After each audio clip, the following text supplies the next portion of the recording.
Welcome to McPlum, simple solutions served daily. In this video, I will show you how to play these dreams by heart on guitar using an easy method. We will focus on simplified chord shapes and a straightforward strumming pattern, making it accessible for beginners. You'll learn the core sections of the song, allowing you to play along with confidence. Our goal is to get you playing this classic tune quickly and enjoyably, without complex techniques. For these dreams, we'll primarily use 4 open chords: G major, C major, D major, and E minor. These are fundamental shapes that provide the song's harmonic foundation.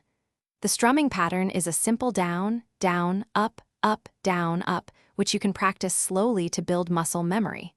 Focus on making each chord ring out clearly before moving to the next, ensuring a smooth and steady flow.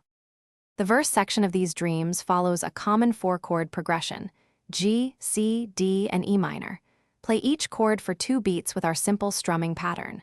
When you transition to the chorus, the progression shifts slightly to C, G, D, and E minor. Practice these sections individually until they feel comfortable, then try connecting them. This approach helps you internalize the song's structure effectively. To master these dreams, begin practicing at a very slow tempo, perhaps 60 beats per minute, using a metronome. Once you feel confident, gradually increase the speed by 5 or 10 beats per minute. Try singing the lyrics as you play. This helps with timing and musicality. Remember, consistent practice, even for just 10 to 15 minutes daily, will yield significant progress. Have fun playing this classic tune. Thanks for watching. Stay juicy and subscribe.